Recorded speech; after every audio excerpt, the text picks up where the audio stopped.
Good afternoon. Welcome to the Diablo 3 podcast. We are online at Diablo2.net. I almost said it. I was halfway out of my mouth there. Heard it. I pulled it back. Heard it. Like my first date. And I'm joined today by N3rdwards. Hello.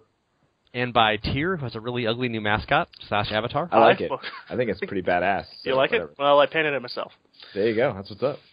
He's got a pugacorn. It's a pug with a big ugly black. It looks a little bit like one of those. They have like those really weird like fetish dildos that are like dragon shaped and stuff. Oh my god! It looks a little bit like a self-adhesive dragon dildo. We're getting right into it. Yeah, I'm Start shocked off by the on way a high that's note. not a Blizzard mount already. Yep. Some sort of unicorn You said bug mount. Yeah. Uh-huh. Next World of Warcraft season. So we are going to talk about a little bit. We're recording this a little earlier than usual on a Saturday, which means absolutely nothing to anybody listening. But I had a different schedule this weekend, i.e., not at work. And tomorrow night we're going to be watching the NBA Finals, or possibly not. I think you are, N3rdwards. Do you have another viewing party set up? Yeah, I've been watching the whole series. I'm excited. So, first topic, recent play stuff. I will briefly mention that I lost my Demon Hunter after 87 hours today. I had no idea how many hours it was. I would have actually guessed higher than that.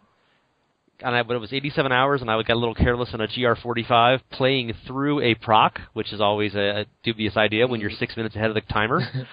But there you go, and something bad happened, and I was dead. So I did get the fun of I had a barbarian sitting at 62 for weeks, who I just sort of ignored and wasn't bothering with.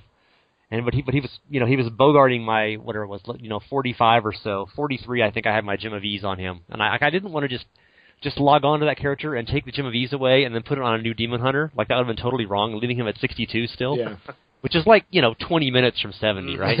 You're like almost. I'm using a Schaefer's hammer, an ancient Schaefer's hammer, for my twink weapon, right, with the Gem of Ease in it. And like nobody uses that weapon, but it's got some kind of a proc where it's like an invisible conduit shrine, basically. Mm-hmm. It turns you into like a lightning pulse thing, but it's invisible. So you just kind of run around. I was running around on Torment 1 on level 62, and every single trash mob would just die when I got near them. Which was funny because I couldn't actually hit anything to proc my other items. Like I literally could not hit anything except for elites. All the trash mobs would just die when I got within about 10 yards of them. I'm like, this is bullshit. I want to hit something. It's a permanent low-level conduit. Wow. It's not permanent, but it procs very often. It lasts like 5 seconds, so it was kind of ridiculous. So I would just whirlwind through a couple things, and it would always proc. And then I had a Wreath of Lightning as well. And it's just like immediately everything is dead with like in sight. You're just sort of a walking conduit shrine until later when it doesn't work anymore. But that's the one thing I noticed with using the Gem of Ease is that you get into a hairy situation quick. Like even just like as fast as you level, you quickly out level the no gear that you already have. So everything just destroys you. Yeah, that's why you do it on like T1 in hardcore, not T6. Yeah, I did it on T6 first time I did it, and I was like, "Woo!" I hit like 30 or 40 super quick and then died immediately. Oh, in like 3 minutes you'll hit 40. Yeah. I mean, literally, like 3 minutes. Mm-hmm. It was so after I did him, I started off a Demon Hunter. I already had a Demon Hunter, but I'm leaving him geared for UE or for Marauders, and I figured I'd just make another spin one, another Nats. And I did T2 to start with, put the Gem of Ease on, I had, 560 Paragon points or whatever, so you're pretty much just indestructible to start with, right? Mm-hmm. I entered the waypoint, I entered the rift, and just standing where I was shooting my level 1 hungering arrow, I went to level 14 in like 4 seconds. I mean, literally, like, you just without even moving, Mm-hmm. I actually had a timer running. I have a little timer I set for 20-minute intervals, and I'll try to do like, 6 or 7 rifts or whatever in that time usually. Yeah. And in the first 20 minutes, I was level 47. From starting in the rift. On a level and a half of a rift, I was level 47. I'm like, and then I was actually about 13 minutes. And I was actually stopping and putting on gear. I had Kane's gear and stuff waiting for me. But yeah, it's just Gem of Ease is just laughable. I mean, I think I was about 42 minutes of playtime, and I was level like 67. Yeah, that's awesome though. That's really cool. Yeah, it's great. Not even really planning ahead. I had no rings. I had these like level 45, gems sitting in my stash, and I get down there at level 30. I'm like, I haven't picked up a ring yet. What am I going to put these in? Like, can I just hold them in my hands? Do I have to have a ring? Just go gamble a couple rare ones real quick. No, yep. I didn't have any shards. So it was like fail. Just find a blue ring. I would put this in. Yeah, if it was just a socketed ring with no stats, like a cursed socket ring, -10 to all attributes, I would have used that happily. Oh man, something to put a goddamn cursed items. Wow, nostalgia. All right. Well, we were doing a whole Diablo 1 thing recently. Yeah, that's just really cool. Mentioning that, I completely forgot. Beyond Naked Mages. Yep. So, not to bogart the whole podcast, you guys have any interesting recent play experiences? I was almost say recent death experiences, but you're doing hardcore, right? So it wouldn't matter. No, I'm in hardcore. Are you? So what have you been up to, Tyr, with your Pugasaur? I have been extremely salty for the last week or so. I had 2 Crusaders, well-geared Crusaders, die within as many weeks to lag out deaths, which is terrible because when you do that, you keep a set of backup gear. So I leveled the second guy. I was like, no big deal, not even worried about it. Leveled him up, and then the second that I did, I got him to T6 by ability, started farming stuff just to fill out a few extra pieces. I had a couple things that I didn't have in my backup Roland's Shield Bash set. And, then I got lagged out again. This was like a week after I lost the first guy. And so then you have nothing left. I had used all of my backup gear on the second character. Neither of the deaths were me pushing content, and so I had to start all over again. So I've been doing that, but I actually managed to kind of plow through and found my first golden flint, I think is how you pronounce that damn thing. It's the big old wacky-looking two-handed flail that gives them mana back whenever you hit enemies with a sweep attack. So I've been using a sweep attack build instead of a shield charge build. And that's been fun. Honestly, more mana or wrath issues than I thought it would have, but it's kind of interesting. But yeah, man, I was so ticked off. I was so mad. So mad. And of course, I think I did manage on both characters to get my gems to level. I needed them at least to 25, max them out, and I think it was the same day that I hit 25 on the second guy, and he got lag killed. Dang. It was awful. Yeah, I was so mad. So you can totally empathize with those nerd words, right? When you die totally. and lose everything you've ever built up. Totally. I mean, I did scratch. play hardcore in Diablo 2. I just don't in Diablo 3. I know what hardcore is. You clicked the wrong button. Not completely mentally retarded. Do what? You clicked the wrong button on just character every creation. time you forget. Yeah. Basically. I better man. try this now. So we were talking about the GR50 Club the last couple of podcasts, and NerdWords, you are actually in it, and we were asking you, is there a velvet rope at the entrance, or do they have one of those like bead curtains like in a hippie movie where you walk through it? I mean, no, and I'm barely in it. I mean, I've cleared 50. I've cleared 50. That's the extent of it. I haven't pushed much higher than that. I haven't pushed higher than that at all, actually, so it's not really, it ain't that serious. Now we're talking 50 solo for you, right? Yeah, right, yeah. Yeah, that doesn't count. If you're just in a party game, it doesn't count. Yeah. And obviously, it counts, but you don't get the higher, you don't get your blood shards up. So you can only hold 1,000 blood shards. We should really call it a 1,000 shard club. That'd be cooler. Yeah, that would be actually cooler. That would make it clear it's not just a multiplayer game that you got it in. Flying the friendly Grifts. That's a bummer. I've been doing the physical build with the Natalias, which is totally fun and random and useful for farming. It's the fastest farming build by far, but it seems to top out in like a low to mid 40s. Yeah. Probably you get a little higher softcore, but you just don't have enough focused damage with it. Yeah. So it was ironic because I was on this morning playing another guy in the clan who's like a Paragon 520 or something, fairly similar to mine, but he was doing the whole fire build with the knockback thing with Natalias. Mm-hmm. And we were playing in the same game, and it was very clear that I was clearing about twice as fast as him, just because the physical build is so much quicker. Yeah. Like two times in a row, we got a giant version of the Act 5 cemetery for our Rift level. I which is love like the that most awesome Rift. one to That's play a in. great It's place. so much fun. But we both immediately split up, we had like a perfectly large square. We got the jail level too, the huge square jail level. Awesome. And we're just kind of doing like slaloming things, kind of going different ways, totally separate on the map. And when we finally get back to where we can see each other on the map I look in, I've done like 2/3 of the map. Because physical just seeks everything out. And in fire, you have to aim stuff. You need like bottlenecks and stuff. Mm-hmm. But fire is what you need for the higher, to go above like 45 or certainly 50. Yeah. So I was working the fire, and it was going pretty well. And it's really much different playing, much more scientific, much more. You really have to aim your shots. You really got to herd monsters and try to get into bottlenecks. And it's such a pain in the ass if you get like a bunch of scattering little trash mobs. Yes. Because you have no targeting with your fire, and it's like the worst thing in the world is wasting an entire rain of vengeance on like one trash mob. Yeah. So you're constantly running up ahead and trying to get stuff lined up, and then running back and trying to get into bottlenecks. So it really does. It's very dependent upon the level and the layout compared to the physical build. But yeah, so I was actually trying to get to GR50. I was way ahead on 45. I don't think I could have done 50 unless I got like absolutely perfect monsters.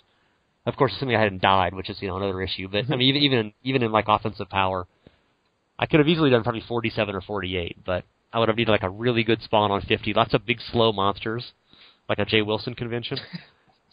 And then like a Stone Stinger or something, I probably could have gotten a 50. But, now I've lost all my gear. And I didn't have anything that was totally irreplaceable. I had pretty equal quality backup weapons. And I'll probably lag out today like a tier did, then I'll be screwed. But the pain of hardcore. The thing you really miss immediately that I noticed is all the ancient gear. If you go from ancients to normal, God, that kills your toughness. Yeah, all that like ancient armor you guys keep talking about how it doesn't matter. Yeah. It's nice when you're a demon hunter, especially, because I was at like 18 million toughness on the other one, and this new one I'm at like 11 million with like the same it helps every little bit, especially at that difficulty when you start getting that high. Every little bit helps. Yeah. I had ancients. The ones that really help, of course, are helm and gloves, because they have such higher scale on the main stat and the vitality. But I had both of those with armor on them, so I had like 680 and 520 armor or something, and just that is a goddamn lot of toughness. Way over 1,000 armor combined. My demon hunter that died had like 18 or 19,000 armor, and this one's got like 9,000. It's like, yeah, that's a difference. But it's nice to have something to gamble for, right? Right. Yeah. Yeah, and actually, I noticed that was probably the only good thing about losing characters in hardcore was you get that, upgrade cookie reward much more often when you're running a new character with nothing. You're like, oh, I'm getting upgrades all the time. This is fun again. I'm not just beating my face into the game hoping that it'll spit out something I want. You gamble, every shard for 200 Paragon levels on an amulet and never get an upgrade, It's like, okay, now I can do that. Yep. But any other recent play stuff, you guys? So it is kind of funny that pushing 50 or whatever, Nerdwords. I mean, I died on a 45, and it's like in retrospect, why? Yeah. Because the shards max out at 42, right? It's when you get 250, I think. At 42? I think it's GR42. It's the highest amount of extra shards. Oh, as far as like what you get rewarded at the end. Yeah. You get 250 for the Guardian is the max. Right, yeah. Shard cap. It's the shard cap. But didn't you want to get in that velvet rope though? You're trying to get in. Well, that was the goal. I was trying to get to 50. I was at least trying to get high 40s. But well, you were in the high 40s. You just didn't. I died. Didn't make it there. 45 doesn't count. I've done lots of 43s and 44s, but you can't do higher. But anyway. Yeah. Maybe later. No, it's fun. I just, like I said, I'm saving most of my keys right now. I'm just like I get to a point into a season like I always like take vacation or take time off work and like dedicate a ton of time in the first couple weeks to the season, and then like I get to a point to where I can kind of just every day or so kind of casually jump in and play 2 or 3 hours and just do greater riffs and like grind keys, so that the last like week or two I can take vacation again and then grind it out and try to hit the top of the leaderboards. The problem that we're running into this time though, I'm feeling is like, man, like. Especially with that post you posted about like played time and stuff, specifically regarding Wizards, like if you 19 hours a day. Yeah, exactly. It's just the Paragon, like the Paragon help really gets real once you start hitting in the 50s. Like it matters if you're Paragon 600 as opposed to 800 as opposed to 1,000. Like depending on what you can do, that little bit of extra toughness really does help. But I don't know. It's a problem, but it's not something I can't devote that much time to the game, and I can't. I'm not going to bot, and I know that that's been a big problem lately too. Is a lot of people complaining about botting, especially at the higher end. A lot of top end players, and a lot of people, especially in the Wizards specifically community, quitting because of it. It's pretty interesting, but. Hopefully Blizzard does something about it or deals with it somehow, because it's really, as somebody who likes to chase leaderboards and stuff, like the fact that I have to hit like 56 to even get like in like reasonable range of the leaderboard is insane. Yeah. Like that's insane. Yeah, I mean if it can be done, time equates to power in this game. And that's what it is. Yeah, and if you can do it, if you can spend that time, or rather if you can set up a program to do it, then you're going to have to if you want to reach the top end. Exactly. And I mean, I'm not saying everybody that's that high on leaderboards is like botting or cheating and stuff, but like there is a big disparity between that amount of playtime, and like I'll never be there, but I can save up keys and push at the last end of the season and hope to get a good roll in a rift and hopefully get back up on the leaderboards. But right now I just can't devote that much time to the game to grind it out as much as I would love to. Absolutely. But I got a job and bills to pay. So I was surprised when my Demon Hunter died. 87 hours played was what it told me. Yeah. For the season. Yeah. And that's what, almost 2 months now, I think. So. Yeah, exactly. I mean, it's like. I think, some people do that in a week. I mean, God bless them, man. If you want to do that, that's fine. There are people that stream and do that stuff and like can make money, playing the game, which is really cool. I'm not in that business. I can't do that. I can do it for the first bit and the last bit and try to do what I can in between, and usually I do pretty well. But this season, because it's so long, I just feel so. Which isn't bad. I think that the length is fine. It's getting a little slow for people, but I feel like that's a good thing that we can get to later. But it's I don't know. I feel, how do you say, the wind is taken out of my sails because I don't feel that need to push like right now at all, because it's just like it's such a far gap. Yeah. The one thing I will say is someone who's a bit more casual than you are at the moment. You know, I just hit P400 a couple days ago. I like the way that the leaderboards are working out at the moment. I think that, and I don't think this is anything Blizzard did specifically. I mean, they did pick a cutoff. You know, 500 is the top number, or 1,000 is the most that they'll track. You know, that's how you get on the leaderboards. That's enough room, I feel like, for anybody who wants to put in a decent amount of effort in this game to at least get on there and be able to go back, you know, with their friends later on and say, like, yeah, I played Season 4, you know, check it out. I was 253, you know, like there's enough room on there for everybody. Like if you really want to have that, you know, feeling of accomplishment that you made it, I think there's enough room on the leaderboards for you to get there. Oh, absolutely. Yeah, for sure. Like you can get there for sure. It's just that to try to compete and get the top end. Like, I mean, right now I play a lot. I played a lot in the first season or at the beginning of the season, and I've played like a little bit here and there every day between now and then. I've only missed a couple of days here and there. But like I'm Paragon 571 right now, and like going against like, you know, the top 5 to 10 people in the world who are at Paragon 800 up to Paragon 1200. It's like that's literally double the amount of intelligence specifically they're getting from Paragon from it, and just it's noticeable. It's like 10 times the experience, right? Too, so. And then the question, you know, remains, you know, is it botting? Is it not? Maybe they are devoting that much time. In which case, you know, again, damn, that's what's up. Like, do your thing. But if not, it just feels like, even though botting isn't necessarily getting everything you want all the time, it is eliminating, or at least somewhat eliminating RNG by giving you a higher chance to get things by having a higher played time. So it just kind of feels, like it just feels bad, you know? But, I mean, it's not a big deal. Once the end of the season hits, I will definitely still push and see how high I can get. It just, right now, it's a little daunting.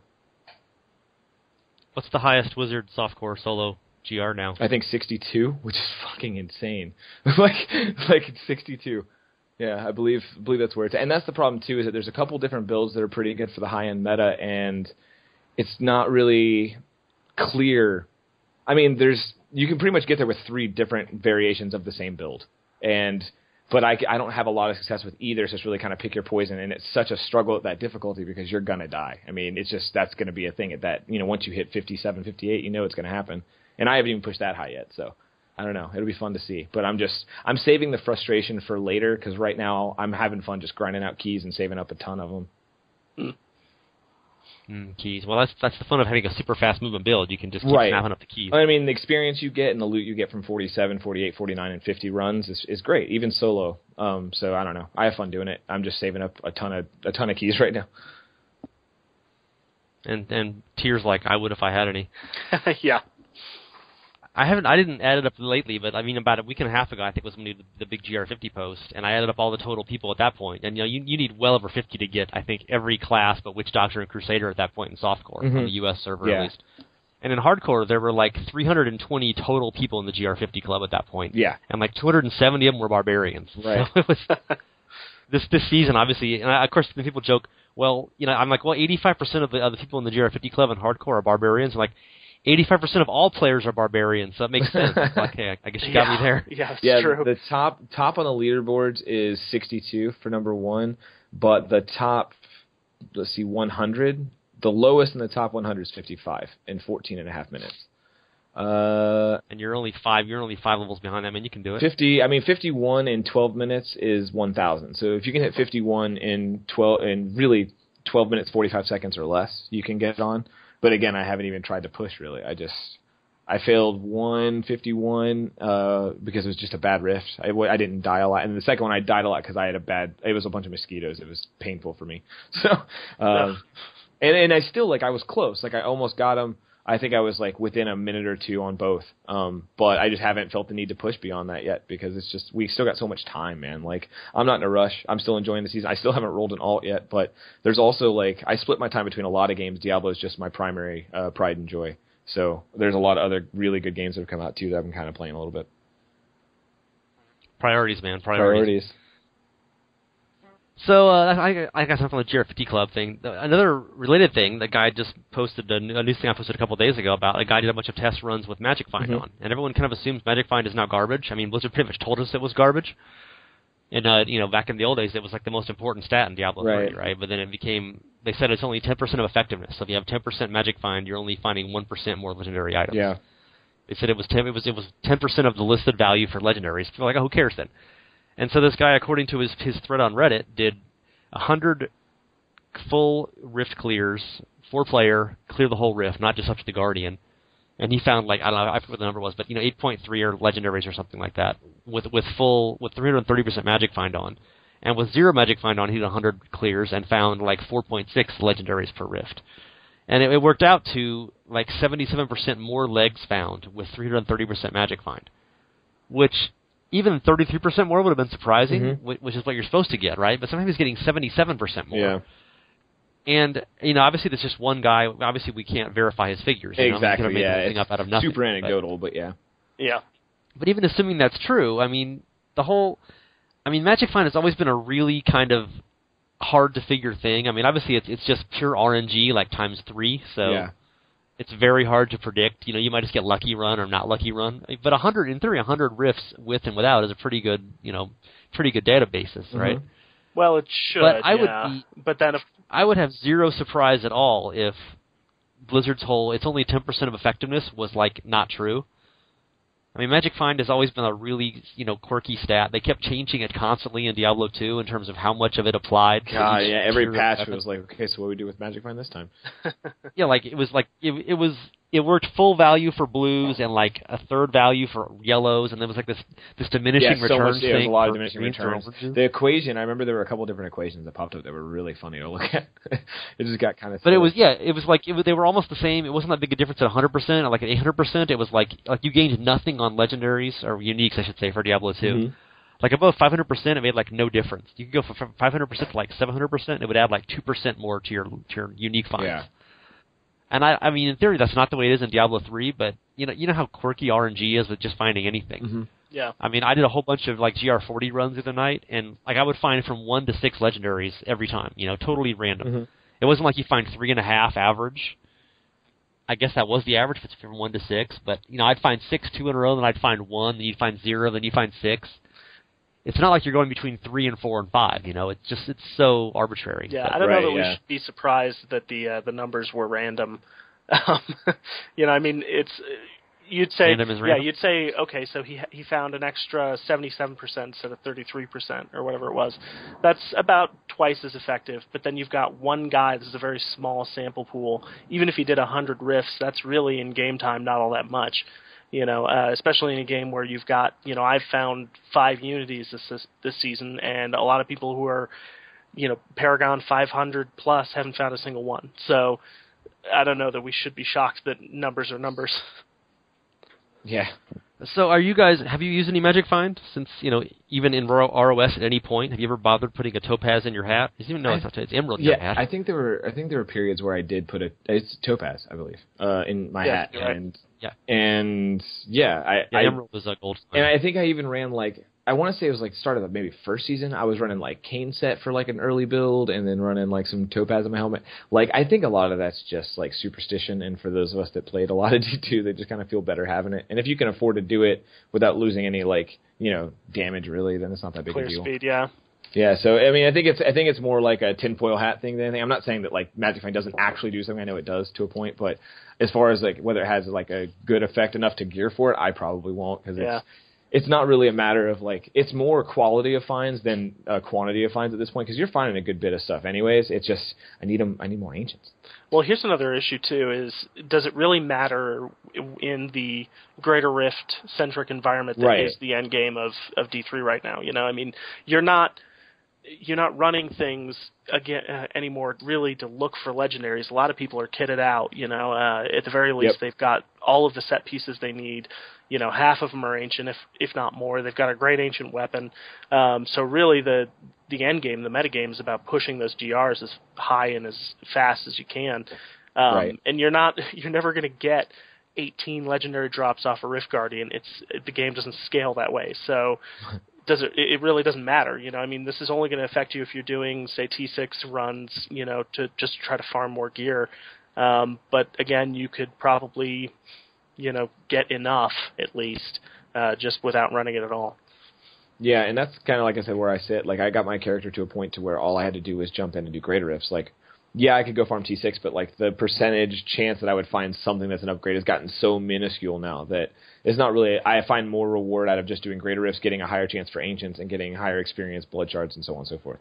So, like you said, you get to a point to where you just build your character up, and now you just gotta kind of push and push and push and push, unless you roll an alt, which everyone knows I don't ever do.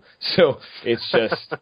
It's just, for me, it's just, okay, like, now I go play this game, read a book, and then I come home and I'll play, 2 hours, do some riffs, and then the next day, same thing, do whatever, and then, play 2 hours. Like, I won't put in a 10-hour day until, like, the last week of the season, but then once that hits, I'll probably jump back in and hit it hard.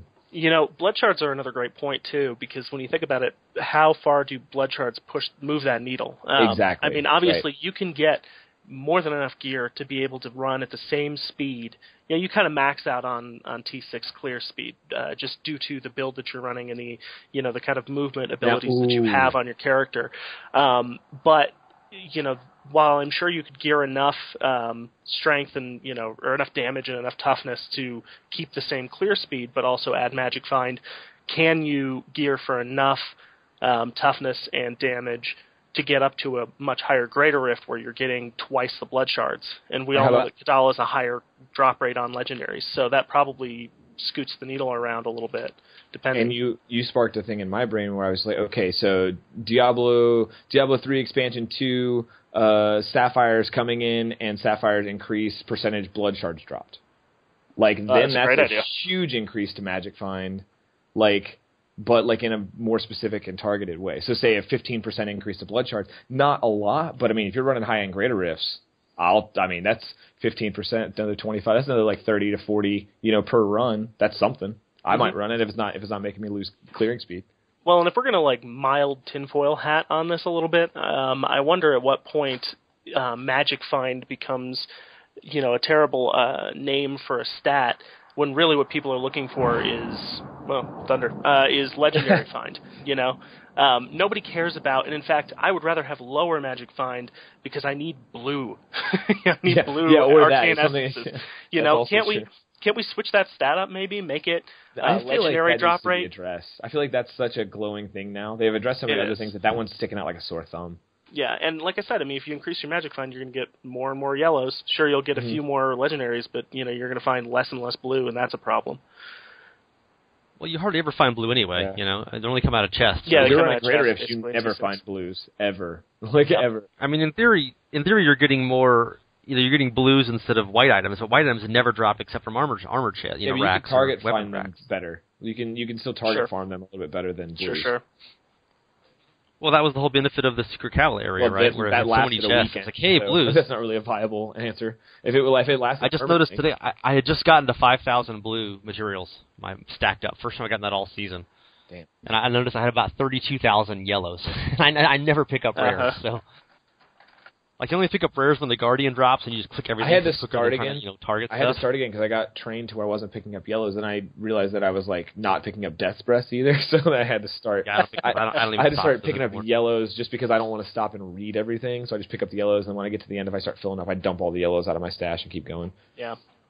Are you guys? I do wish there was an auto dump button. Yeah, that'd be good. Like shift right click or something. God, we're on half world problems. Flick and It took drag us 30 minutes to get on half world problems. Yeah, there are so many things that they could do with the UI in this I think game. the GR50 Club is a half-world problem, so we started off with that. Yeah, actually, probably, yeah. So speaking of RNG, one funny thing I noticed just recently is I'm doing I do key farming fairly often. I was using a Hellfire Amulet when I died, and I have a good Hellfire Amulet physical. And Demon Hunters, especially the Fire build, you need about 7 of the passives, so obviously getting at least one more from your amulet's a very big help. And the one funny thing, I've had horrible luck finding the one from Neckarat in Act 4. Earlier this season, at one point, I remember looking in my inventory, and I had, by act, I had 17, 11, 8, and 2 keys. And it's not like I'm skipping Act 4. I mean, that's the easiest one to find. Mm-hmm. Act 4 or Act 3 are by far the quickest, easiest to find, basically. And sometimes I just never get Neckarat. So I kept noticing, I would go to his area, and I would always get him right at the end of it. 80% of the time, he would be in the very last big room right below the portal at the very end of it, or else in that little bottom cul-de-sac in the very bottom corner. Mm-hmm. And I would never get him. I get him at the start once in a while, but he was almost always there. And I finally realized that is now, the Gardens of Hope level 2 is the new Neckarat level. Yeah. You can go to Gardens of Hope 3, the waypoint, and it's like 5 feet from the portal. It takes you up to Gardens of Hope 2. I've been doing that for the last week. I have once out of about 35 times gotten Neckarat by the end of the level. Nice. And I would swear I got him there Every time. 80% Yeah, no, I felt the same way with him. So does he only? He's like a rubber band. No matter which one you start at, that's where he is. He's just a troll. He's a total troll. So should you start? You should go to the first waypoint of the level, of the Gardens of Hope 2, and then take that waypoint to level 3, and then take the portal up, because by entering level 2, you would lock him into position at the end of the level, then you get him really fast, right? Mm-hmm. So I'll try that 100 times one way, 100 times the other way, and I'll let you know what the percentages are. You do that because this couldn't just be tinfoil hat and anecdotal memory. This must be actual truth, because I'm experiencing it myself. Yeah, no, I felt the same way when I was farming keys for like a second. Yeah. And I immediately stopped doing that because it was completely pointless. No, that's what we call the Wilson effect. Exactly. So what you need are 2 of you, obviously, and if you both could just do that one at once, you would find him in 5 seconds every game. Yeah. Yeah. As opposed to going on a long thing. The other weird thing is occasionally I get a Greater Rift level, and it's exactly the same layout as that level. Huh.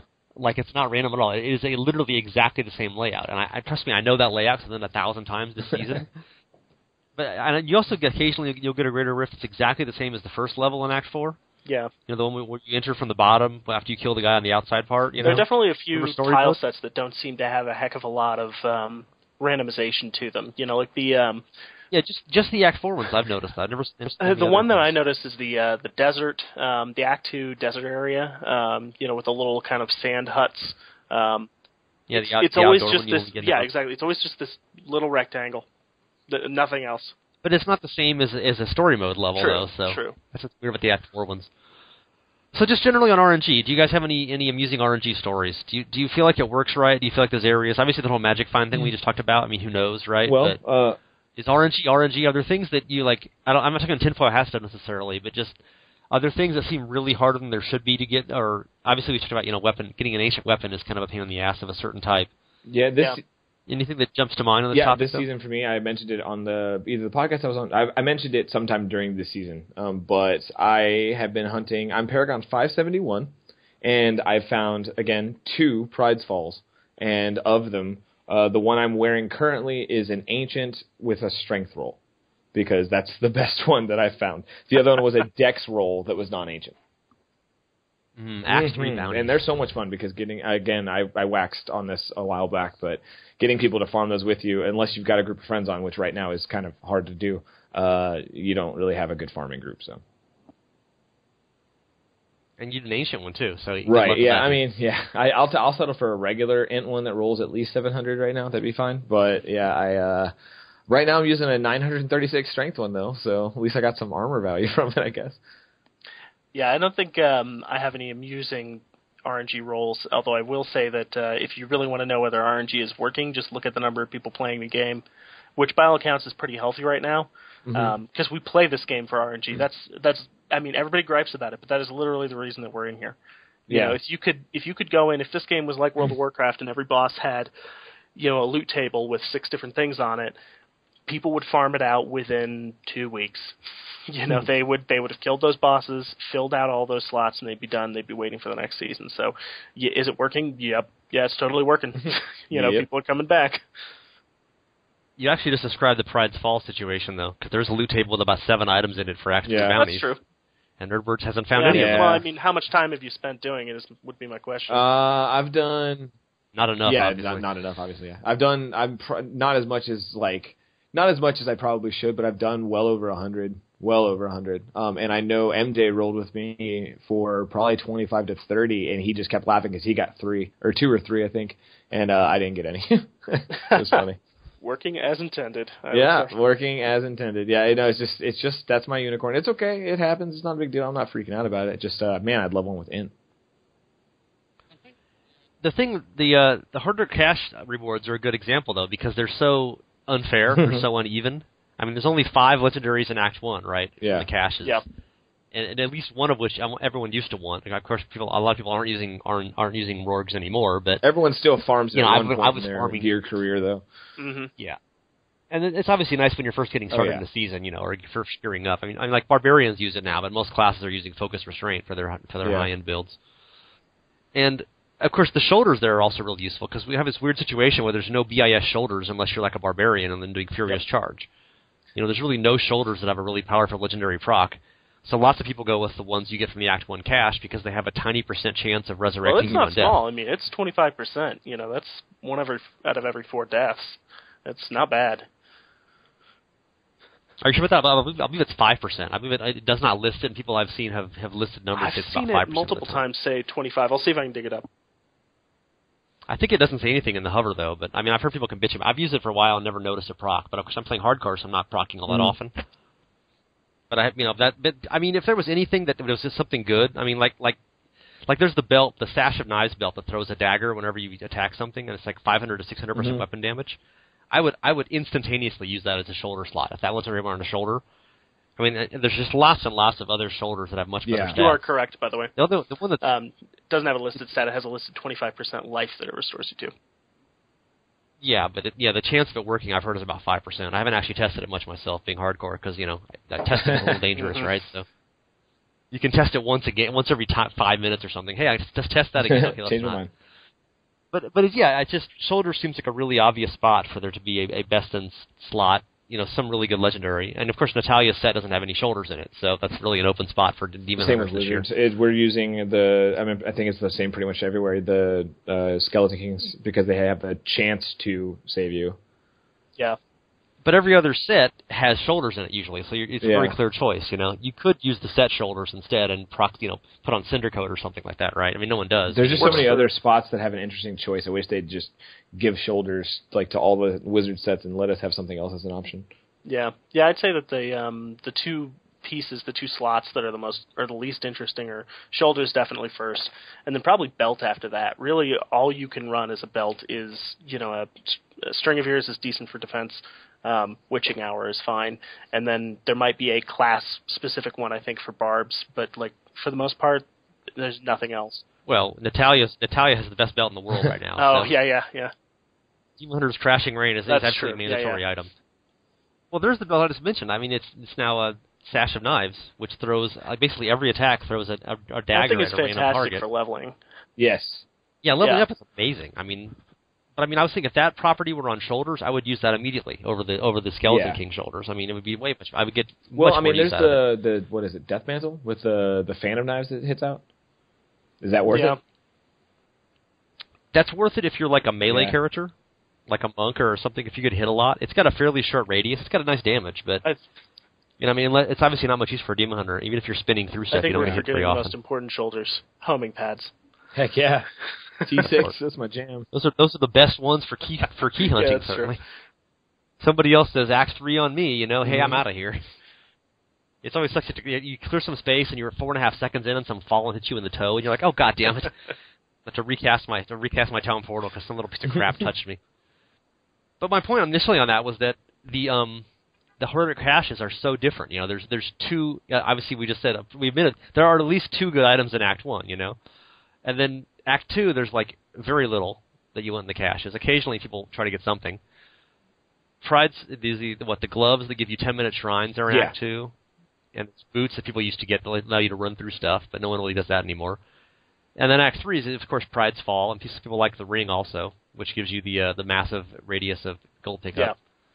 And then Act 4 is a random, so whatever. And then Act 5, can you guys name any of the legendary items in the cache in Act 5? Just off the top of your head? No. I didn't realize it until you just said that. Way to call me out, bro, but no. I mean, there's nothing. Of course, we're all glad of this because Act 5 takes forever to run the caches. I mean, I would love to have a reason to, though. It was the zones are really cool. Yeah, they just made them so big. But I mean, so meanwhile, Act 1 is by far the most valuable cache. There's only 5 items in it, so you got pretty good chances of finding it, and it's by far the easiest and quickest one to run. And then while there's Act 5 that no one's ever done, not one of us can even think of a single item in the Act 5 cache. It's like, meanwhile, Nerdward's personal hell, Act 3, but there's 7 or 8 items in the cache? Oh, it's so bad. It's just... So it's much worse odds, and it's much slower to do, and you don't want any of the items except for the helm. It's like, how does this work out right, So, but then there you go. I mean, Obviously, that's not RNG because the designers, are the ones who set which items are in which cache, etc., and which act. But that certainly does give some randomness to it. And we always say, what if the Rorg was in Act 5? Of course, nobody would care anymore, but it's such a big deal. But last season, everyone's like, they should put the Rorg in every act. We're sick of doing Act 1. Now it's like, hey, how about we just make a bunch of rings that are much better than the Rorg, and no one will care anymore? It's like, okay, we can do that instead. There's some barbarian out there. I like Rorgs, but it's because you have to give you a 4-piece and a 6-piece set, you bastard. But that's about it. Yeah. The irony, I was using it for a long time in T6, but then I didn't have any need to because I have an absolutely perfect Natalia's ring, but there's no reason to wear it because focus restraint is so good. I have an ancient Natalia's ring that is 646 dex, 6% crit, 50% critical hit chance. Damage. It's perfect. It's like 4 dexterity short of being an absolutely perfect ring. And I never wear it because I focus restraint is so much better. It's like, God damn it. Why must you give me this perfect set item and I never use it, If I had that quality of set item in any other slot, I would be overjoyed by it, but this is the one slot that I don't need, so, Yeah, great, thanks. So, RNG, you love it or you hate it or possibly both? It's the whole reason we played the game. I love it. I would argue you love it. You just don't realize. Yeah, even if you complain about it, you love it. It's, I don't know. Like I said, the Pridefall thing's been a struggle for sure, but it's still, I don't know. I still have fun. Like, I kind of get in the game. I'm like, all right, time to do some greater rifts. It's like, or do I want to maybe try to do some act? Nah, it's just greater rifts. It's fine. I'll just keep the strength one. Whatever. Do you alternate on the 30-second cooldown? What do you mean? Because I do that a lot. I'll do a rift, and then the second I end the rift, I will dive into if it wasn't Act 3, I totally would, But you got 30 seconds to kill anyway, right? You could do half a bounty in 30 seconds. Yeah, I could do any but the one. It's like always Barracks 2 or like the second, like towards the middle of the map. It's always just like a struggle to do that bounty. Well, if you do like 5 rifts and then 5 bounties, you're basically saving 2.5 minutes, right? 2.5 3 minutes. I think it's just I've done well over 100. I've done well over 100, and it's beaten me down to the point where I'm like, you know what? I'll do it eventually. It's fine. Like I said, I'm not putting in those long days right now. So when I jump in, I want to push greater rifts and like just get my keys up. Like I'm literally just doing 47s to 50s nonstop. You're a wizard with strength on your hat. You know what we move? Call that? A filthy casual. That's absolutely true. That's why you can't do 51 because you have strength on your hat. If you had intelligence on your hat, you'd be like 40, 57 right now. You'd be like 18 on the leaderboard. It's all because of that hat. The time it would take me to farm that, it could take me 10 minutes. It could take me 6-7 hours. I don't want to sign on every day for the next week and spend. It's almost like it's random or something. So it's like, I just don't want to do it right now. I have more fun doing the greater rift thing, and I'm doing the rifts fine right now, so I'm not sweating it. Yeah. So can I bring up a gripe, which I know is just the entirety of the show? That's the entire show, dude. Why? All right. You mean for a change? You mean to break up the routine here? Freshen things up in here. Why is it that Kadala charges 100 shards for amulets, 75 for rings, or whatever? It's mean. It's too much. That was Jay Wilson's It makes no sense either. Those items, okay, sure, there's some powerful items in there, but at the end of the day, they are just another slot. Maybe I can see with a weapon. The weapons definitely have some unique properties, i.e. weapon damage, but the rings and amulets, it's just annoying. Because every time one drops, it's like, oh great, Akimbo's gold. Thank you, game. Another Squirt's necklace. This is the best. And of course, with 4 horrible stats. And there are so many. That's the other thing about them is there's so many different necks specifically. There are a few fewer rings. There's still a lot of them, but I feel like there's the biggest variety in necks, and so few of them are actually viable. You can use the one you farm up, i.e. a Hellfire neck, or you can use one of the elemental resist ones, and those are your best in slot. Doesn't matter.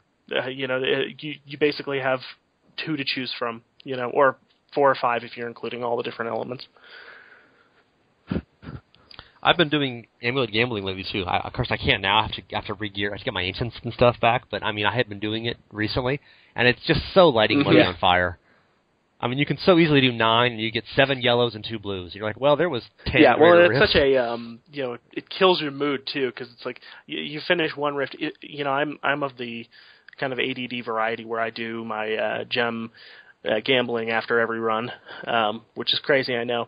But, yeah, you get to do one. It's the most depressing thing. Yeah, I always save up. That way, at least it feels more impactful. And then today, I just played a little bit before we got on the podcast. I was gambling helms, trying to get an ancient Italia's helm. You got to start somewhere, right? Start at the top, that right? ancient Italia's right off the bat. And I had 630 shards or something. I'm like, man, I'm like right clicking. I'm like, why isn't this done yet? I'm doing amulets for a week, and you click it like 3 times and you're done. I'm like, click. Entire inventory's full, and I've got like 270 shards. I'm like, oh my god, these things are like candy. Of course, I got like 4 blind face, and not what I wanted. Yep. 4 blind face and a Dariel's helm, but by God, there were a lot of them. Loot table. And it fills the whole inventory. It looks like there's a lot of stuff. Like, you do amulets and they're tiny, and you don't get to do very many of them. And it's like, is that it? There's this little tiny road on the left side of your inventory. Yeah. Like, that's it. That's all I get. Thanks, Jay. Thanks, Jay. Bastard. I eagerly await the day that Jay Wilson just sends you an email. God, I just want him to like be on the show. I want to that get would him be the best. On the show. I would love. I just want to know. I mean, I interviewed him like 3 times in the old days. He's a very nice guy. I mean, I interviewed him on the phone. Everything I've ever seen from him is he's always very nice. But he's just you got to get him back. Incessant and relentless. Well, it's not him. It's just he's become a metaphor. Exactly. Now Wilson is just the metaphor. He's the bat symbol. He's not the developer we wanted. He's the developer we needed.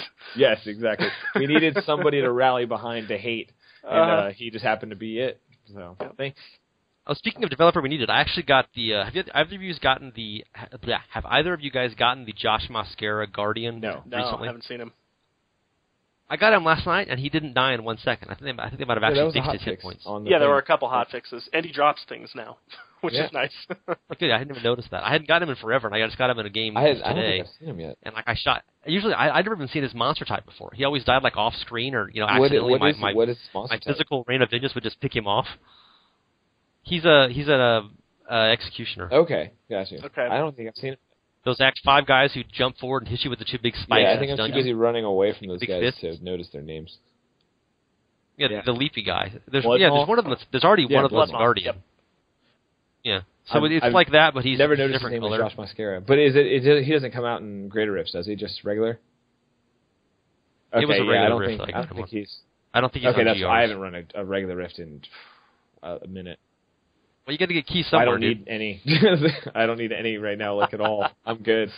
I have like 60-something Keystone Trials. I've got well over 50 combined, like 47, 48, 49s, and I've got 26 50 keys just sitting right here. I have a mental block on that. I feel like I run standard T6 Rifts far more often than I should. I'll get a character up that I could probably be farming 35s on, and I'm still just doing T6s because I feel like I get legendaries in there. Well, and it's a lot more fun to do that, but I really like the T6 Rifts, but I don't know. I've gotten to the point where I just really like doing Greater Rifts. I don't like having to. It's almost like I get guilted. Like my conscience is like, you got to pick stuff up, and I'm like, no, but I don't want to. I just want to keep going, and my conscience is like, but there's yellow stuff, and you're going to need it eventually. But there's a little black part in the corner of the map over there, an hour from your current location. Yeah, it's like no. Whereas Greater Rifts, it's like there is no question. It's just kill, get to the end, and then get the stuff, and then you're done. I feel like my inner OCD likes that a lot better because I feel like a terrible elitist jerk not picking up things all the time, and You pick up Death's Breath though, dude. Well, I haven't run a T6 Rift. I literally haven't run a T6 Rift in at least a month, at least.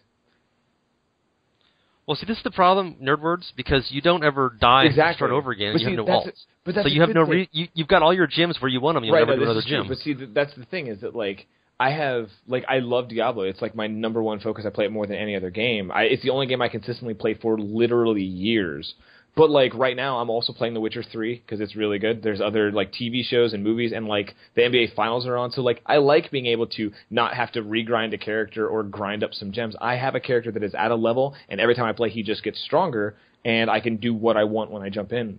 I'm good with that. And that's yet fine. you'll play every new season as it comes up. Absolutely, I will, because that rush is fun. But once you get to a certain point, the rush is fun because you can do it for a couple of days. Unless you don't have a job or you're a 13-year-old, like you were saying the other day, you can't sustain that. You can't keep doing those 10 to 12 to 15 to whatever 19-hour days. every day unless you just can do it for a living. I can't do that. So I like doing the big rush at the beginning. Everyone's on having fun, and then you just kind of maintain it and keep track of where everyone's at, and then get to a point to where your character kind of self-sustains, and you can just grind out those rifts, and then the last week of the season do a big push and try to get on the leaderboard as high as you can. It's just a reasonable way. How often do you think you would die? I feel like you think you would die a lot, and you're worried about it. No, it's not. I'm not actually worried about it. Like, it's not the problem. The reason do you really want me? Okay, well, the reason I don't play hardcore is because I don't feel like hardcore is a thing in Diablo 3. I don't feel like that hardcore is real hardcore, so I don't feel like in Diablo 2 when you died, holy shit, that rocked your account, especially if you lost like a 92 or up character. Like, it could really that was daunting to get back to. Diablo 3, in 30 minutes with a friend, you're pretty much there except for the gear, and the gear really doesn't take that long as you want to put in the time to grind it. So I didn't feel the pull to hardcore in Diablo 3 because it was vastly different. Well, not in Diablo 3 it wasn't. Yeah, no, I mean... Now with Paragon points, it's really a software. No, and I mean, and I think when Vanilla released, I didn't play it because my friends didn't, but then it got to the point to where it was like, I mean, especially with Paragon points, it was just like, why play hardcore and just create this minor little hiccup of an annoyance when I could just not and save time out of my life? So that's what I do. But I mean, to each his own. Hardcore is a cool mode. I loved playing it in Diablo 2, and honestly, if Paragon levels were static to characters, I would be more inclined to play a hardcore character. But it's not anymore, and it just kind of. So you want it harder. When was the last time you played a hardcore character in D3, or have you at all ever? I played right when Reaper did, and I played a little bit right when Vanilla did. I mean, I've leveled a little. I've leveled to I think 60. Yeah.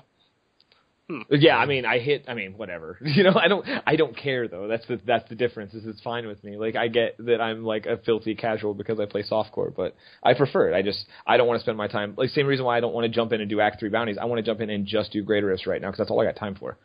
Yeah. Yeah, see, I have a block where I don't think I could go back and play, and this isn't because it's hardcore or softcore. I used to play softcore non-seasonal. I think I skipped season 1 basically entirely. I got in on season 2, and I just can't imagine going back to that character. There's something about it where I just feel like I wouldn't be making any progress. It would just be, oh yeah, well there's no risk, so this may as well be Angry Birds because I can just play it as often as I like. See, and that's where I sit too with my character. I mean, like, there's not much progress I can make aside from getting better as a player, and that's what drives me to play. Like, the gear is going to get there. You're eventually going to get to a point to where, like, again, a 0.1% drop is all that's going to alter your build or alter anything. I'm not going to spend 5 hours running T6 for that 0.1%. I'm going to do greater rifts because I got a higher chance at Ancients anyways. So for me, it just makes more sense at the gear level that I'm at and at the playtime that I have to be able to jump in and do 5 or 6 greater rifts in a night, play an hour and a half, 2 hours, and then go to bed so I can wake up for work. You know what I mean? Yeah. Well, the softcore strikes back, so now we've had the counter. Usually we're all elitist and hardcore here, and why would we play softcore? And I mean, that's also a thing too. Is like I don't think that like hardcore is bad. I think hardcore is fantastic for the game. I think that it drives a deeper sense of community inside the hardcore community because like hardcore people are hardcore about being hardcore. So it's like it kind of strengthens, and you'll notice that the hardcore players are the ones that stay around longer. So I mean, like, but that doesn't. I mean, I still prefer softcore because I just don't like that little. It's just that little hiccup of a level grind. I don't feel like it's, and I guess finding gear too. But it hasn't appealed to me in this game, and I mean, it will eventually because eventually I will want to start over. But see, then I can have my own seasonal restart with a brand new account with no Paragon levels, and that'll be fun. It's kind of saving it for a rainy day. The really scary thing to me is that just a second ago, you just came up with a good thing about the community building aspect in Diablo 3, and my head nearly exploded right off of my shoulders, and I almost told Flux to just shut off the recording and just burn it down because that's not positive experiences in social gaming, for D3. That doesn't happen. No, I know. But that's the thing that's funny, though, is that, like, even if it's around a negative thing, like, you'll notice the hardcore group of players they stick with it. They band together, especially, the in-gamers forums and stuff, or, well, the DiabloII.net forums now. But, from back in the day, like, it's a tight-knit group of people that are always kind of interacting with each other and been around for a long time and are very specific about what they like and what they want to do. And I think that that's cool. I think it's the little neat groups inside of the Diablo community make the entire Diablo community better, stronger, and a lot more fun. And I don't think whether you play hardcore or softcore, it doesn't matter to me. I think it's cool either way. I definitely feel your pain, but I do not want to grind a new Demon Hunter because I made a mistake in a 45. You know what I mean? Like I'm good on my end. But that's what gives. No, life I get that. I just this game I really like my wizard, and I like not having to re-roll one. But of course I probably will soon, anyways. Yeah. Well. Yeah, I think we've earned our checks now. So. Yeah, the check's in the mail. Jay Wilson's in the background with a silencer put in his head right now. Right now.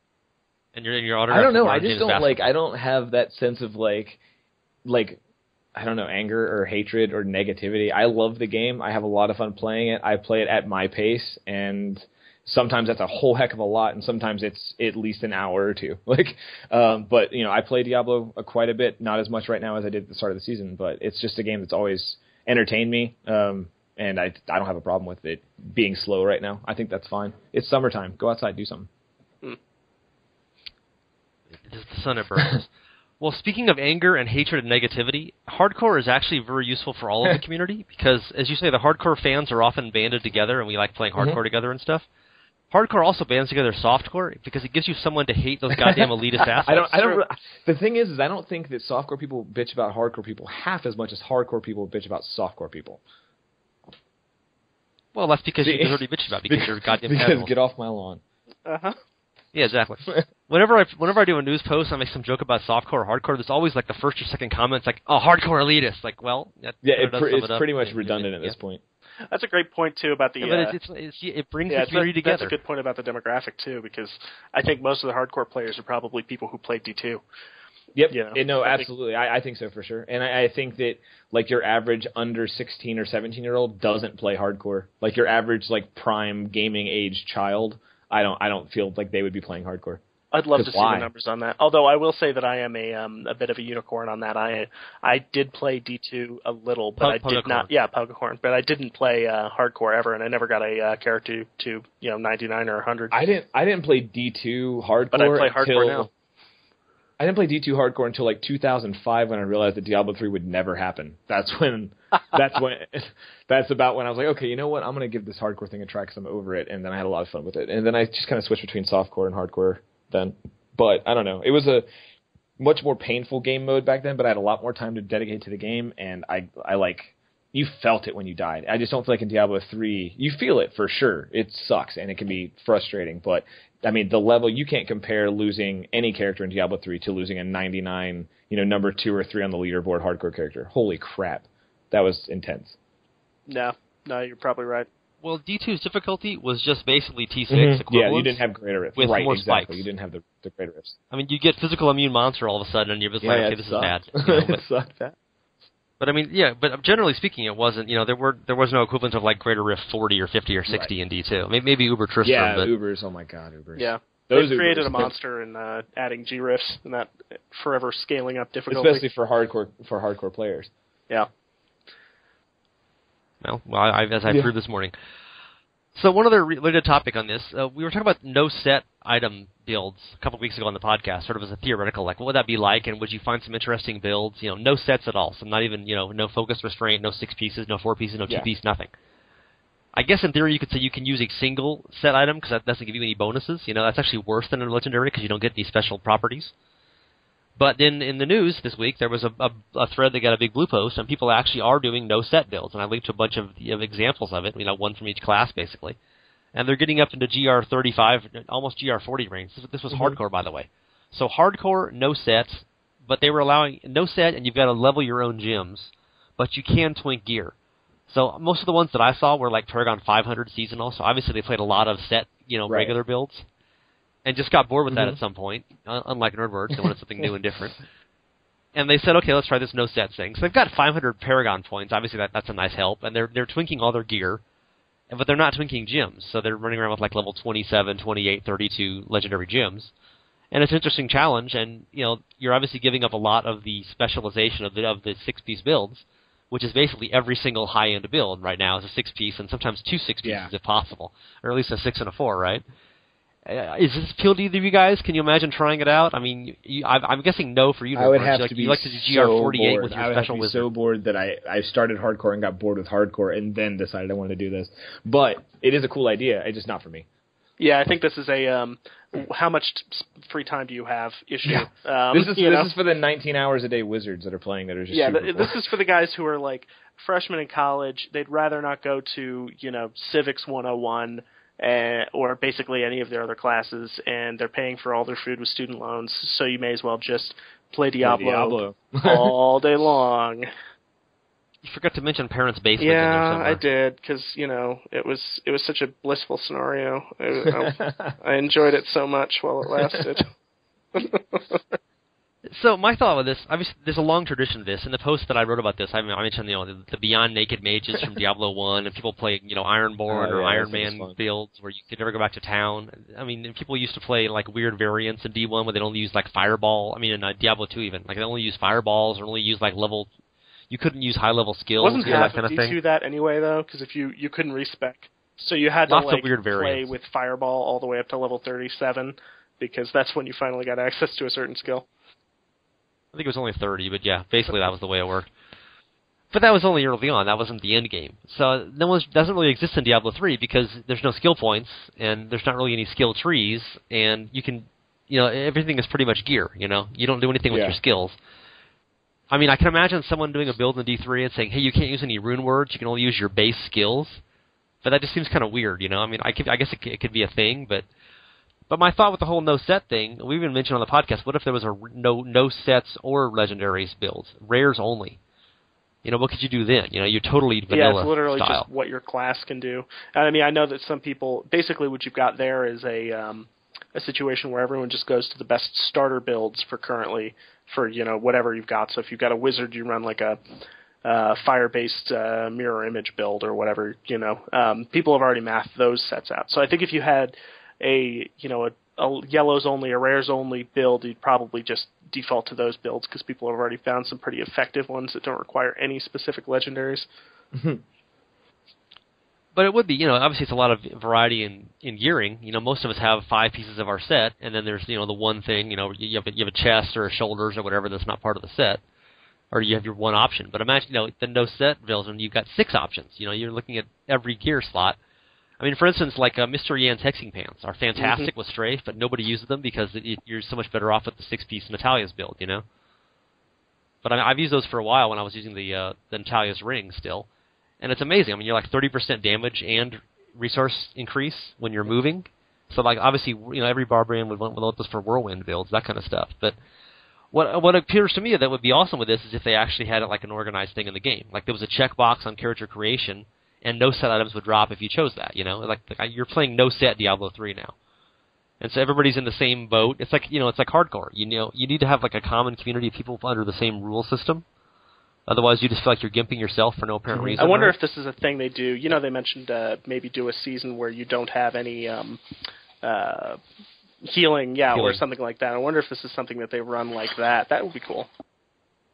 I wish they would do. I mean, this whole thing, like Path of Exile, has these really short seasons that are just like, really sprints, like a week long or a weekend long.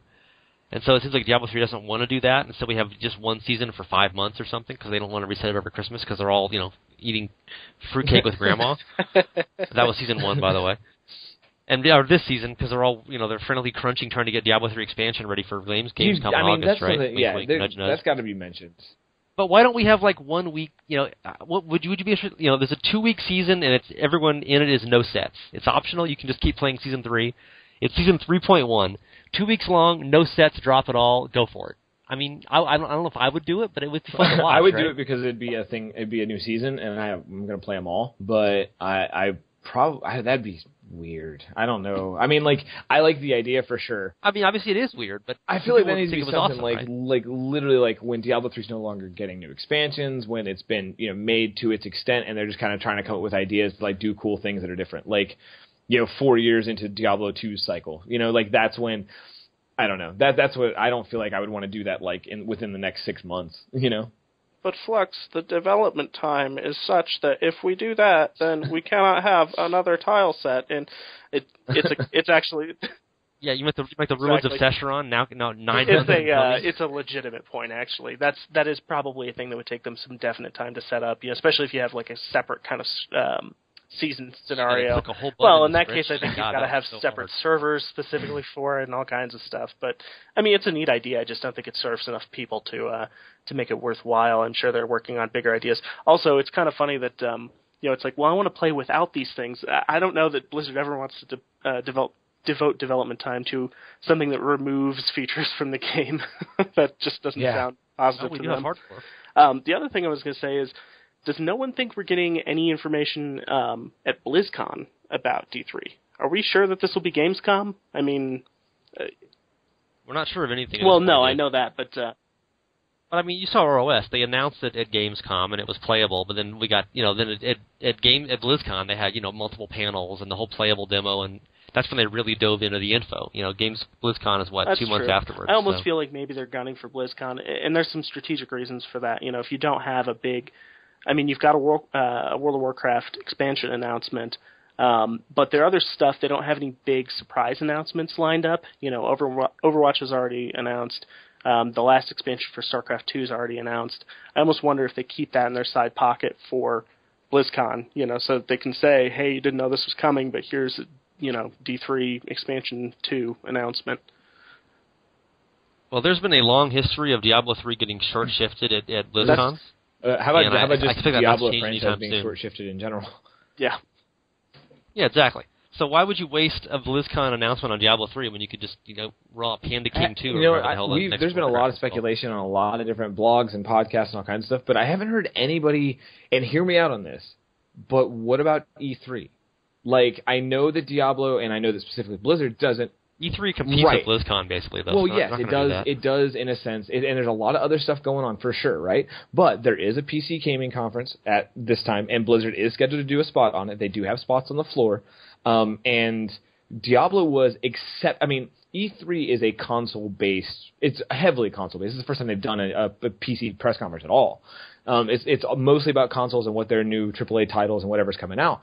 But Diablo was wildly successful on consoles. Like, it was really successful on consoles. It way went over expectations.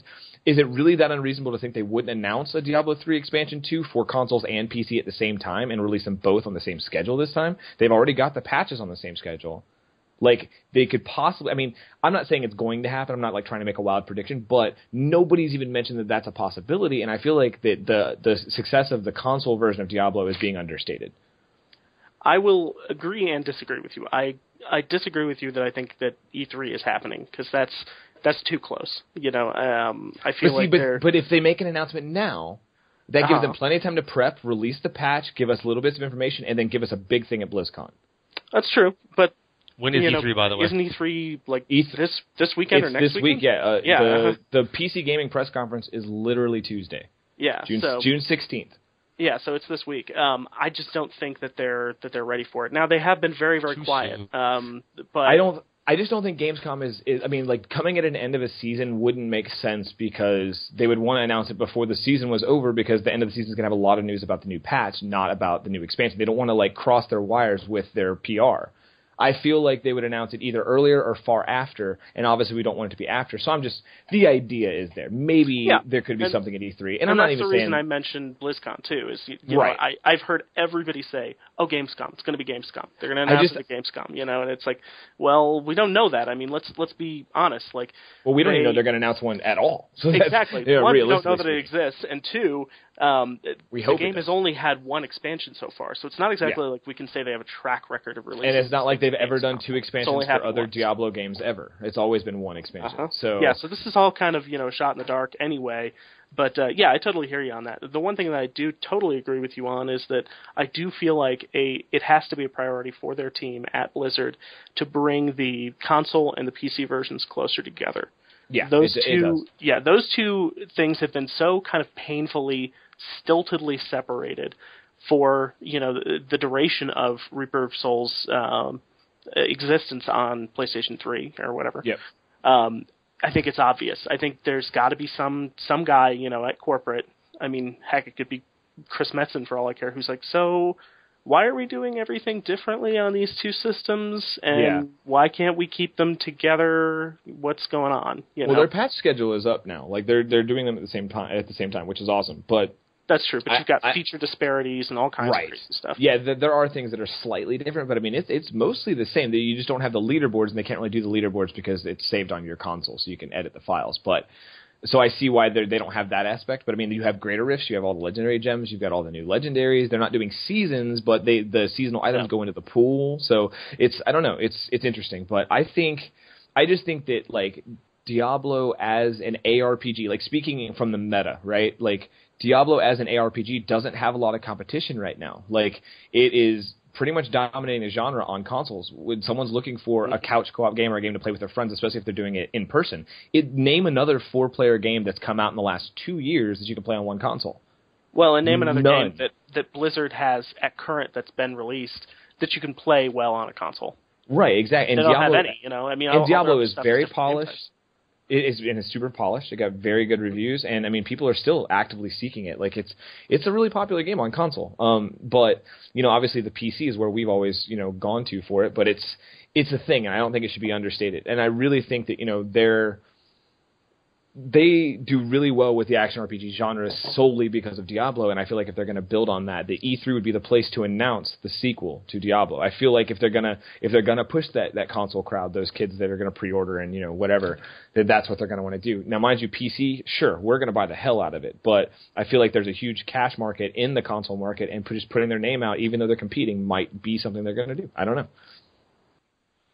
So you work in retail and you sell consoles and servers. Do you follow what's coming up in the next generation consoles and stuff? What do you mean? Like is there a chance we're going to get consoles that have 8 buttons on the controller so we can have 8 hotkeys in Diablo 3? As far as I know, no. Are we going to be locked in 6 forever? I mean, I don't know. I couldn't answer. I have no idea. It's totally coming to that NXT. Do console players have hands like the Simpsons?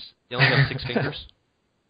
So we can't have more hotkeys? Is that the reason? I think it's just a hardware issue more than anything else. It's easier. I mean, the controller is just easier to be portable than a keyboard and a mouse.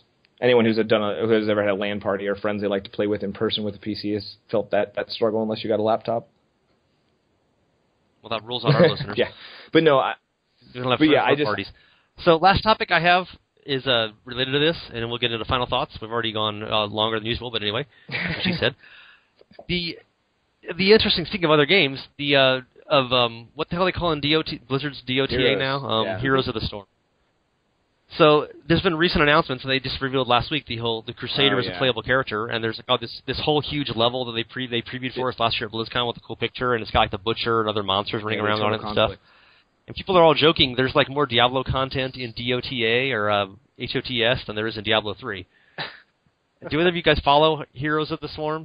Do you care? Do you want to see the Butcher chopping people up as a mob? God, a trash mob? What the hell they call it? He's a playable character.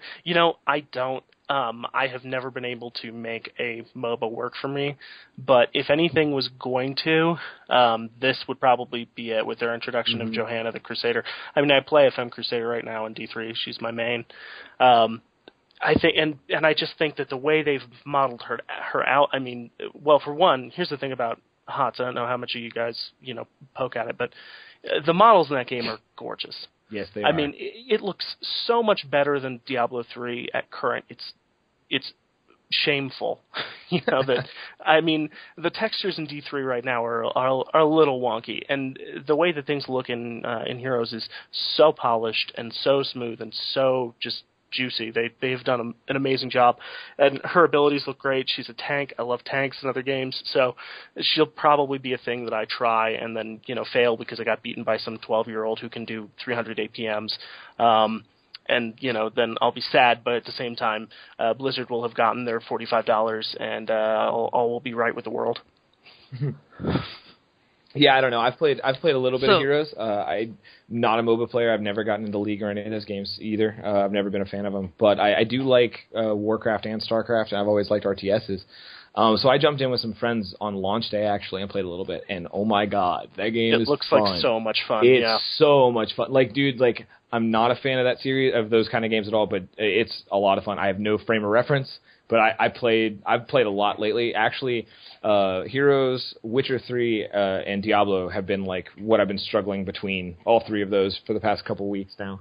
I really do think they've got something special with that one. I think if there was ever going to be a pretender to the crown, for Dota and League, it's this game. to fail, like a 51 Rift or a 50 Rift or something, and then to like go into a different game, play as Diablo, and like lightning breath an entire team of people and murder them, or to just charge in and slam them, and like to hear, and it's a Diablo 2 model too, so it's like he looks like the older, bigger, huskier one. And again, the skins, like you said, are really cool. Like the different like color or recolors for Diablo are pretty sweet. But I've played a lot of Diablo and a lot of Tyrael, and the Butcher sounds awesome. Like he sounds really, really cool. He looks great. Yeah. I haven't played the Crusader yet, but she is really powerful and sucks to fight against. And she's just a brick wall from really all the classes. I mean, if the Witch Doctor or Demon Hunter's in the game too, man, they're a threat. And it's just a lot of fun. It's mindless, but if you can get in with 3 or 4 friends and like play some games, it can be a fun night for sure. I recommend it. And I mean, it's free. Like you can pay for stuff and like buy the characters, but like I haven't paid a dime for the game. Like like right now, Tyrael's free to play. Last week, Diablo was free to play. So. And you can get in, like grind those characters, get some gold, and buy some characters so you can play it long term. But yeah, it's a lot of fun. I recommend it. And the Eternal Conflict map looks awesome, like super awesome. So I'm really pumped for that to come in because I'll jump in and play for sure.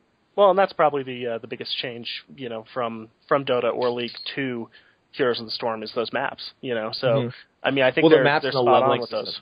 The fact that everybody levels together makes it such a team game. I mean, those games are normally anyways, but the fact that like how bad or how good you and your whole team are doing dictates the team's level is a really cool aspect of it that I enjoy it a lot. I think it's cool. Okay, that was about 1,000% more content about the game than I know anything about or was going to talk about. But I had some jokes about the appearance of the Crusader, so we'll go with that. Let's go. Well, first of all, I like that her name is. You say I was saying it as Joanna. You said it as Joanna, like it rhymes Everyone's with Susanna. been pronouncing it. And of course, there's that I Alabama think it's actually song. Johanna. Yeah, you're supposed to say it. The hard H. A hard H. Yeah, just like you're from Britain. Yeah.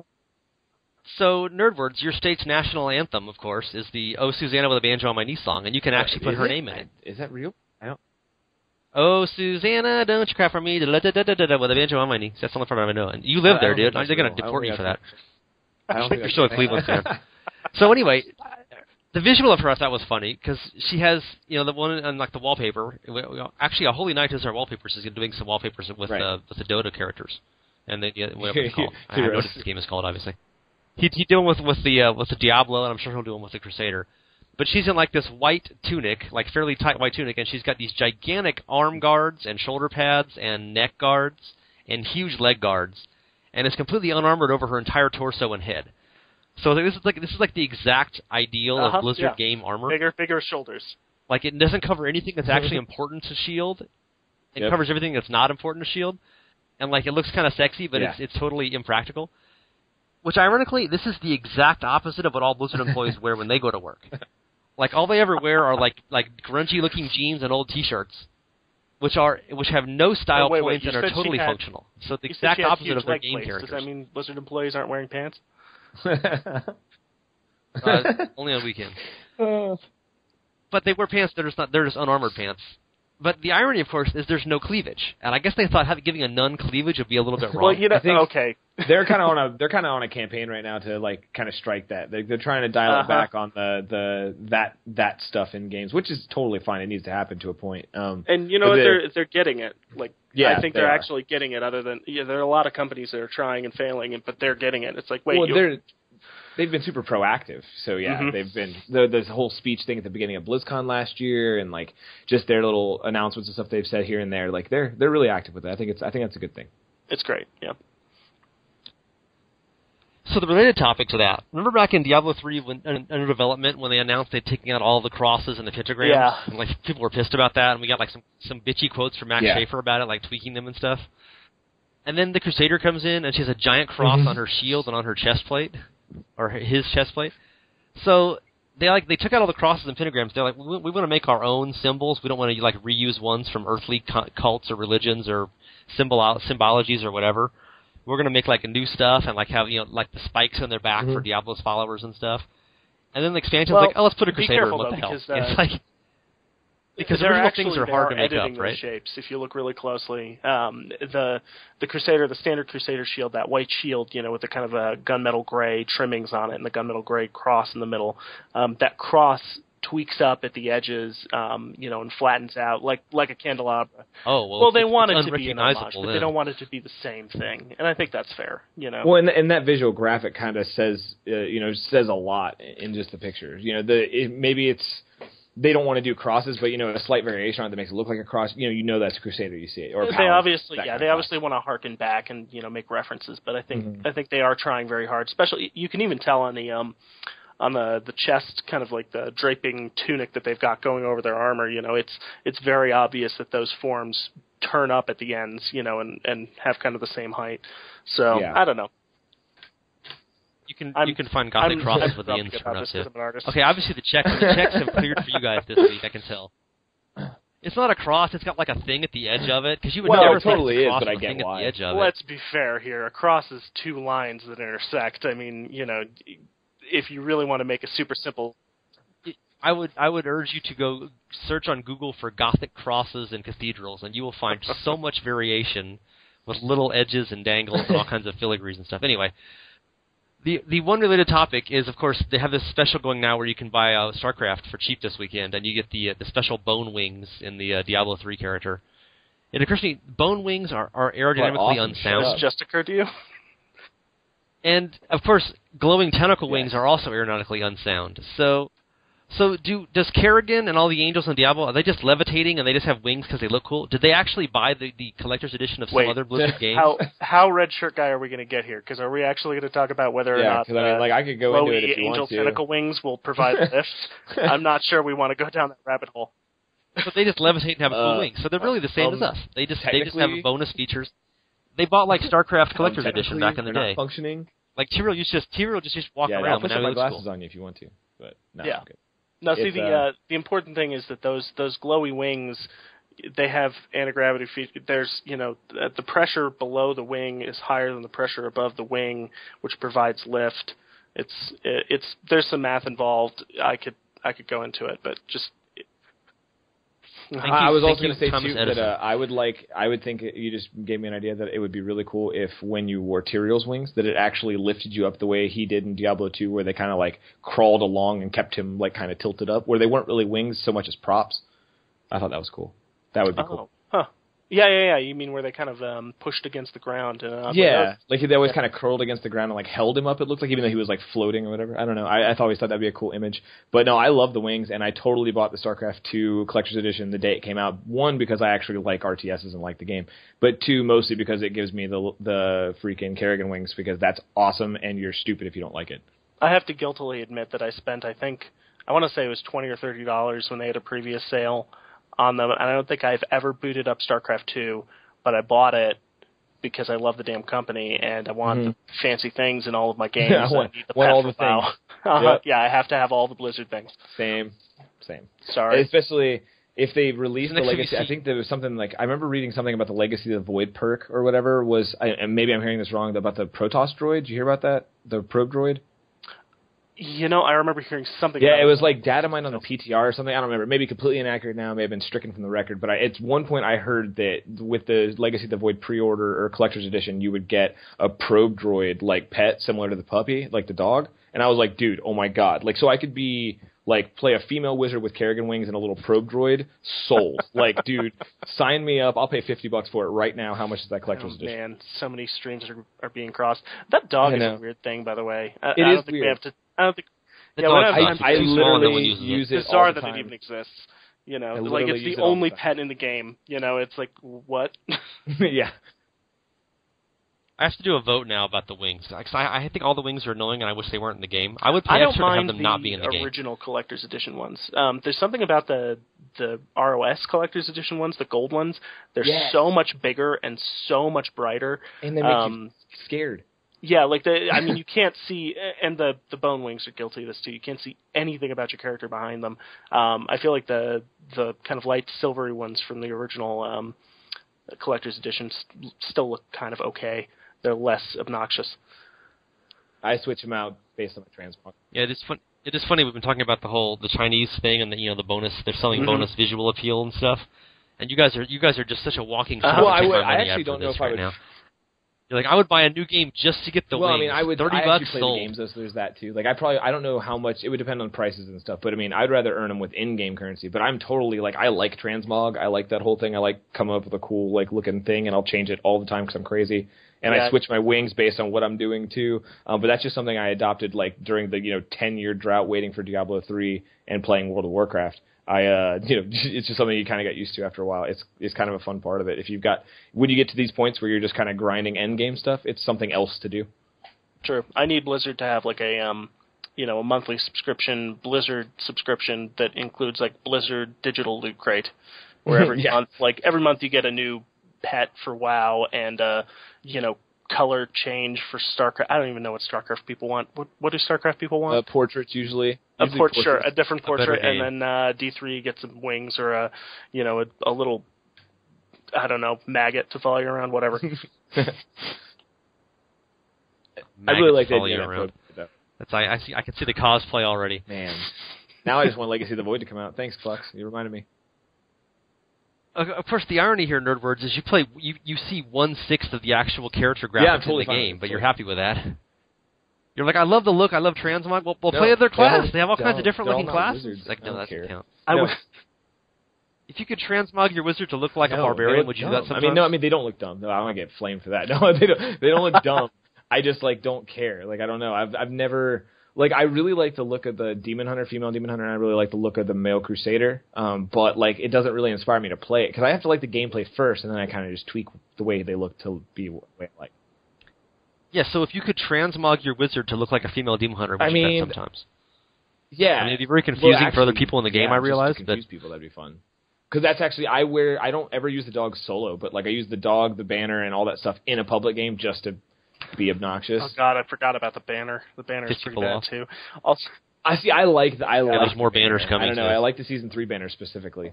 I'm not a big fan of it. If it was bigger and more neon colored, would you like it better? Let me edit that banner the way you can edit your banner in town, and I would have so much fun with that. Yeah, for Halos, by the way.